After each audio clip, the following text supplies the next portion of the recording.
The back and forth between the Academic Staff Union of Universities and the federal government seems to be far from over. Students in public universities in Nigeria will have to spend more time at home as the union has again extended its ongoing strike by 4 weeks. President of the union, Professor Emmanuel Oshodeke, who disclosed this in a statement, said the decision was to give the government enough time to resolve all outstanding issues with the lecturers. The extension started with immediate effect on August the 1st. The nationwide strike started on the 14th of February over issues of poor welfare condition, failure to renegotiate earlier agreements signed, and the alleged imposition of IPPIS by the government. Well, joining us via Zoom to discuss this is the chairman, ASUU-UNILAG chapter, Dr. Dele Ashiru. Good morning. Thank you for joining us on TVC Breakfast. Good morning. Thank you very much for this invitation. It's my pleasure to be here. Right. Another 4 weeks have been added for students to stay back at home. Tell us what really is going on between your union and the federal government. Where are we with the conversations? Well, thank you very much. As you can see, there's really not much going on at the moment. We were at the National Executive Council meeting over the weekend to review our rollover strike, which lapsed midnight 31st July 2022.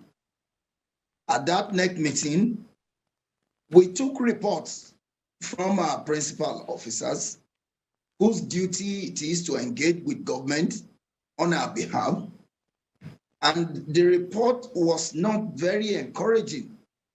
However, NEC took cognizance of the presidential directive, which he gave to the Minister of Education to do all he could to end the strike in 2 weeks and report back to him. We also took cognizance of the overwhelming support we received from Nigerian workers as demonstrated on during the protests on Tuesday and Wednesday last week. We particularly took notice of the support we also received from Nigerian students during this period. And consequent upon that, we thought that if we put all of this together, we should be able to give government another few more weeks to put his ass together, reach out to our union on our core demands, and if, the proposals are something to go by, we could get back to work in 4 weeks. So the reason why the strike was rolled over for another 4 weeks is to give government and the relevant agencies, its relevant agencies, to do what is right as quickly as possible so that we can put this crisis to a closure. Yes, what is your sense of the state of the negotiation as we speak? Well, there are frank, sincere, and progressive conversation and negotiation as we speak. But in any negotiation, there are two parties. We have our proposals before government. It is the duty of government to say we can go this much, we cannot do X, Y. So I am aware that there are some talks ongoing, which we hope can, make our union review its position. But as I speak with you, there's really no seriousness on the part of those whose duty is to take crucial decisions to end this strike action. So are you saying you're confident that there wouldn't be wedges because the president of the union some days ago in an interview said that federal bureaucrats were throwing wedges into the union's negotiations. So are you confident that that won't be happening since you say it is progressive? I can't be confident. I can't speak for a people whose antics is not in the interest of the Nigerian people. You see, the challenge we have in Nigeria is that those who take decisions on our behalf don't have a stake in the system. You know, they don't seem to be patriotic. Because if you do, I mean, where in the world will universities be closed for 5-6 months and bureaucrats are there, you know, working in a very lackluster, very lackadaistic manner because they don't have a stake. Their children are not here. So I cannot be confident because if you look at it, we've been on this back and forth. I mean, this is the 13th year. And since we commenced this strike, there has been series of talks, including people who go to meetings and go back to government to tell lies. Can you imagine the guy from the income and salaries and wages government bureaucracy who said he was chased out of a meeting which he signed? His signatures are on all the documents, only to go back to his commission and misinform, you know, his principal. And rather than investigating, the Minister of Labor and Productivity will come on air, you know, and feed Nigerians with lies. So we are in a country where trust is deficient. So we can only talk about our own, you know, understanding of the matter, our own actions that we have taken in the interest of Nigeria and its people. It is the duty of the Nigerian people to then hold those in government accountable and responsible for their actions and inactions. All right, Dr. Ashiru, yesterday the Minister of Labour said that they had resorted to the use of voluntary conciliation instead of arbitration to try to resolve this issue. What does this mean for the negotiation going on now? What difference would this make? You know, when you are in a relay race and you are unable to collect the baton from the person who is to hand it over to you, and consequently you lose the relay race, you find a face-saving grammatical jargon to cover your shame. Where was the voluntary conciliation? Did he not know about that when he was throwing spanners into all serious, frank, patriotic effort to resolve the crisis? Where was he? So it was when the president kicked him out and told him that, look, hands off this thing and let's have, you know, meaningful and frank discussion. That is when he remembers his voluntary vocabulary, voluntary concept. What does it mean? Ask him. For us, our position is very clear. Our document is with government, whichever way it calls it, whether through arbitration or through voluntary conciliation, whichever way. He who comes to equity must come with clean hands. The Minister of Labor and Productivity had presided over more than 3 memoranda of action with our union with no meaningful implementation. And it's still there. People like that ought to have leave government office. He shouldn't be a minister anymore. Consequent upon his failure, under his watch, all tertiary institutions in Nigeria are on strike. All the unions in the universities are on strike. And he's still there, blowing the big grammar, voluntary conciliation. Is that what we end the strike? You guys were very angry and are still very angry with the Minister of Labor. So they asked him to step aside and have Minister of Education Adamu. But you are not making progress. So why are you still angry with the Minister of Labor? You are not saying anything about the Minister of Education and what he's doing this time, because he's supposed to be in charge now. The Minister of Education is in charge. I told you that there are frank, honest, and progressive conversation, discussion, negotiation. But you said they're between not our union serious. and the But you minister. also said We they're never not had that serious. when Ngige was flexing muscle and talking down on his fellow ministers, on the intelligentsia in Nigeria. Who is he? But you have just contradicted yourself.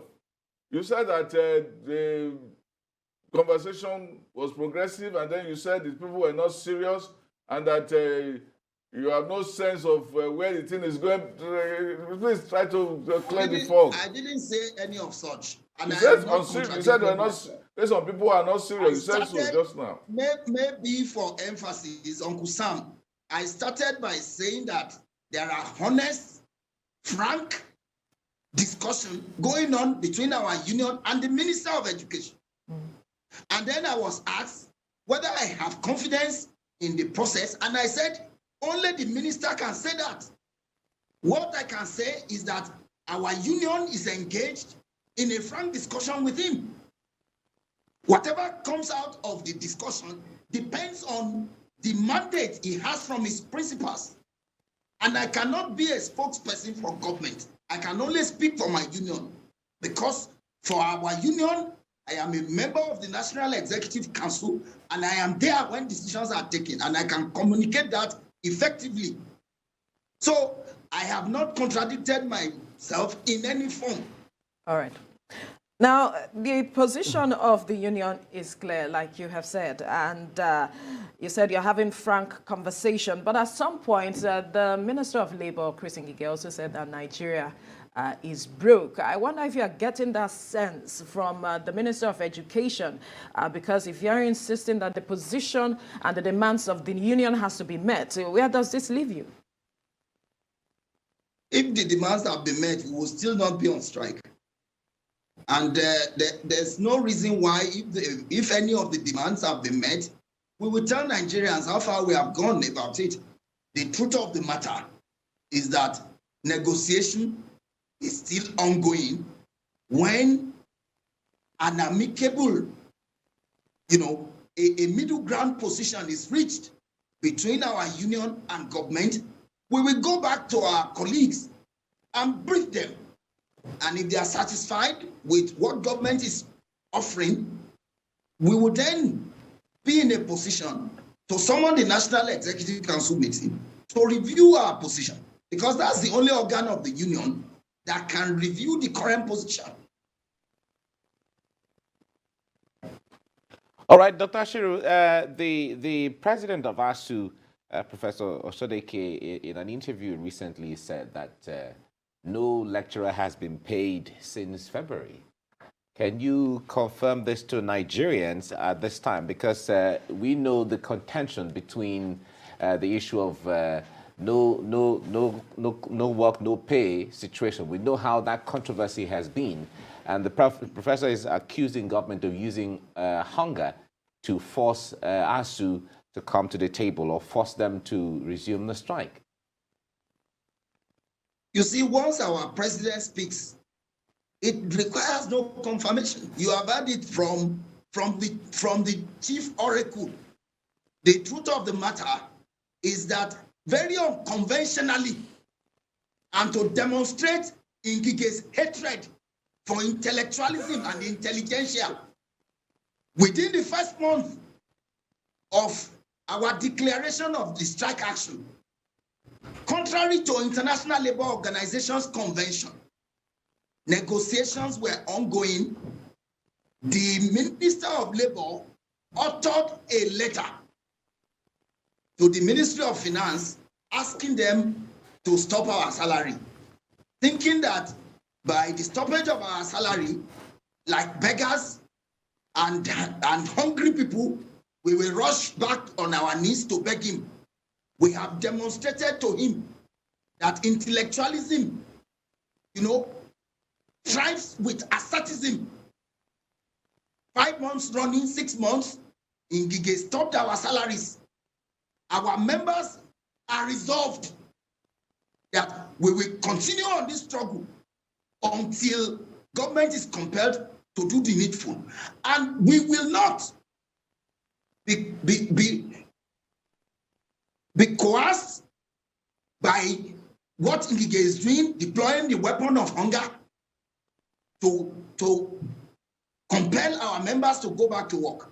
So let him take notice that our members are prepared to endure as long as he stopped our salaries, but he's collecting salaries and dancing, traveling all over the world. If we are truly in conciliation, he should, in solidarity with us, also stop his own salary. But here we are, you have stopped the salaries of all lecturers in Nigerian universities, all those who work in Nigerian universities, including non-academic staff. The Minister of Labour stopped their salary in a democratic government. So we know that people who can't be intellectuals cannot have respect for the intelligentsia. So we are waiting. We have not been paid. We are waxing strong. We are moving on, and we will not waver until our demands are met. I'm very sorry that they are not paying you salaries, but do you keep hitting at the Minister of Labour? Do you think that the problem is actually from him or from decisions made by the government generally, and it's the face that you guys have had to deal with? Because you are saying that the Minister of Education is having frank and productive discussion with you, and you were given 2 weeks ultimatum, and the thing didn't work, and it's now 4 weeks. Is there a sense that you guys are trying to be nice to the Minister of Education because you guys really want to go back to work, but you guys have kind of failed it with Ngige? So you want to be nice to the Minister of Education, because I think it's the same government, and the 2 weeks have elapsed, and you guys are giving them 4 weeks. I don't know the game you are playing, Mr. ASUU. Uncle Sam, which kind of logic are you deploying here, sir? Which kind of logic? I'm asking you a question. I'm not asking you about logic. I'm saying, you guys just being nice to Adamu instead of you look at, you've seen Ngige as a punching bag, and you're trying to play good cop and bad cop. You want to be nice to Adamu and be bad to Ngige, and so on, because Adamu has failed you in 2 weeks. You guys went to the streets with the NLC to say that they should get it done in 2 weeks. They didn't do anything in 2 weeks, and you guys are not even angry with Adamu. You are still angry with Ngige. It's not even there. Uncle Sam, can you please stop being an advocate of Ngige? I'm not an advocate. I'm just asking you guys. Can we have a question. conversation, please? I didn't interrupt you when you were talking, Uncle Sam. Okay, go ahead. Let's have a conversation. You will still have your time. If you follow our discussion, the 2 weeks was a presidential directive, not ours. And the NLC protests had been called even before the presidential directive. So let us have, a chronology of events. Now, so far, the disposition, in our view, of the Minister of Education is to bring this strike action to a closure. Our union is not a partisan union, and we operate only on facts. If the Minister of Education is also not doing anything, I will come here to tell you, how will I be nice to one of the people who up till now were suffering because of their actions and inaction? So it's not a question of being nice, it's a question of telling Nigerians the truth. And we are not known for embellishing the truth. The truth is that this matter would have been resolved a long time ago. Call Ngige and ask him. He went to the Federal Executive Council meeting to bungle the first proposal we had, even up till he was kicked out of the negotiation. Please, let's not reduce this matter to interministerial squabbles and discussion about persons and ministries. Let us focus on the core issue, which is our demand that will enable us to go back to school. Are you saying, Uncle Sam, that you don't know that there's no coordination in this government? Are you saying that you don't know by Ngige's utterances that there are no love lost between the ministers? So please, I don't want to be dragged into discussing persons. Only little minds do that. Let us discuss issues and ask me questions in relation to the issues, the state of the negotiation, and I will tell you the truth and nothing but the truth. Okay, talking about the negotiation, the BRICS agreement. What state are you at? Because you have not given us any information. It is the same document that the Minister of Education is discussing with us. How far have you gone? What are you ready? What are you ready to concede? Only the National Executive Council and our members can decide that. I can't sit down here and tell you that we will concede A or B or C. Let's have the proposal. When we see what government is offering, we will discuss it in a democratic manner, in the tradition of our union, and tell the world what the situation is. Are you not concerned that after 2 weeks ultimatum, there's still nothing on the table to go by? That's why you guys are on strike. You guys should tell us what is going on in that negotiation, because if the 2 weeks have elapsed and nothing has happened and you guys are on strike, you should let us know what is going on. You guys have not even communicated. The government has broken down. You guys have not communicated. All right. When the negotiation is concluded, we will brief the public. That's our tradition. Each time there's a meeting of our union, your media organization attends our press conferences, and we send our releases to that same organization. So please, discussions are ongoing in line with the convention, International Labour Organization Convention. It is only when negotiations are concluded and an agreement reached that the public is informed. What Ngige did the last time was a violation of all known extant regulation in labor organization and and the principles of collective bargaining. All right. So please, discussions are ongoing. When there's an agreement, our union will call an international world press conference to tell the world what the government of Nigeria is offering its intelligentsia. All right. Now, with the back and forth with regards to strike over the years and all of it, is the union looking outside the box for ways of funding the institutions? Because nowhere in the world has the government funded universities alone, or education, basically. Well, I once mentioned on this platform that there's no time we make proposals for government and we don't include in it innovative, very creative ways of funding education in Nigeria. As you may care to know, the biggest intervention funding agency today in Nigeria is TED Fund.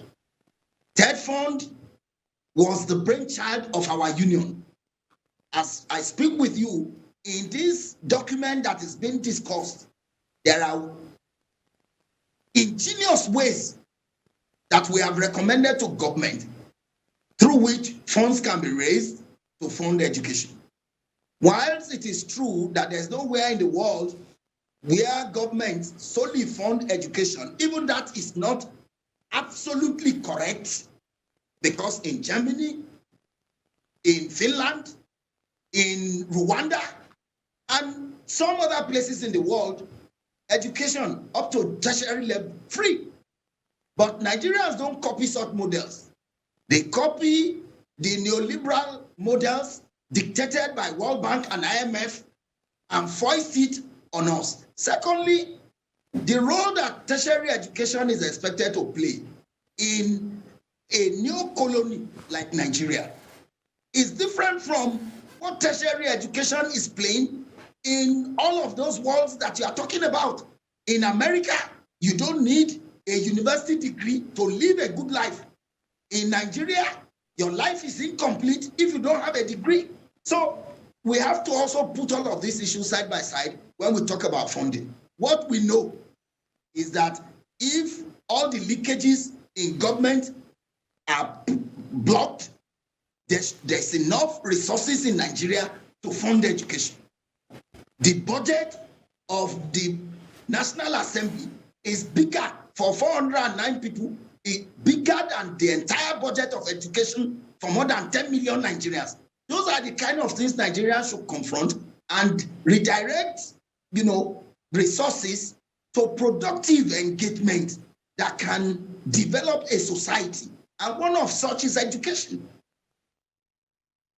All right, Dr. Ashiru, the Minister of Labour, Christine Ngige, yesterday talked about the fact that what is left that will be in contention now is the condition of service, which narrows down to the issue of salaries and wages. And deducting from that, it looks like all the other issues have been agreed upon except salaries and wages. Nigerians are asking questions from the issue of salaries and wages, how sacrificial or how altruistic is, or how sensitive is if the issues of salaries and wages is what is now keeping the lecturers at home and away from schools, when the students who are supposed to be in school are at home. Well, I don't know where Ngige got all the things he told us in that is press conference. I don't know where he got them from. But even at that, are we making the argument that Nigerian teachers should continue to earn the same salaries, the salaries they've been earning 12 years ago? Ngige himself admitted that our salaries are poor and they deserve to be reviewed. So if that itself is admitted by government, one then wonders why, government will not do the needful to also minister to our demands at that level. So yes, if according to him, what is left is the question of salaries, if they should find a way of resolving it. Are they not collecting salaries? And are we also saying that there are no correlation between the welfare of those who teach in the university and the students that we teach?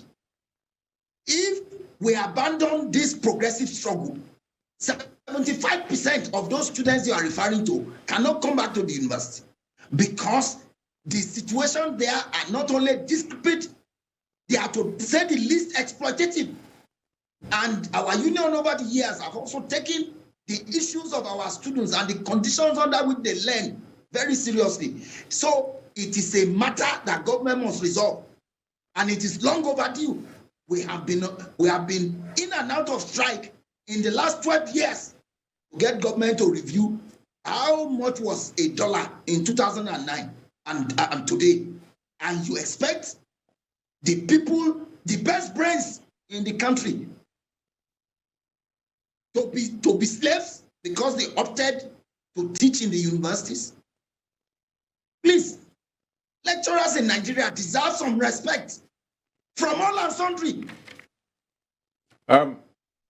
Please answer this question. So people said that, and some of your members have said same, that this matter may not be resolved unless the president himself is directly negotiating with ASUU. Does that make any difference? Because whatever the options are still going to be taken to the table of the president. It's all a matter of will. If we don't have to sit down with the president. Why? If those he are delegated to are working conscientiously and patriotically, here they could reach an agreement, take before president, explain to him honestly the situation and this matter resolved. Look, if government is serious, this matter can be resolved in 24 hours, all of them, because the issues are clear. The highest paid professor in Nigeria today earns 416,000 naira. That's less than $1,000. There's nowhere in Africa where a professor is so poorly paid. Shouldn't that prick the minds of the president, government agencies, and all that? So what we are saying is that we deserve, to be respected. All right, we have to leave this conversation here now. We only hope that the government will look into the issues and address it as quickly as possible. But we must thank you, Chairman ASUU-UNILAG chapter, Dr. Dele Ashiru, for your time on the program. Thank you. Thank you. Thank you very much for the invitation. It's always a pleasure to be here, and it's very engaging. Thank you.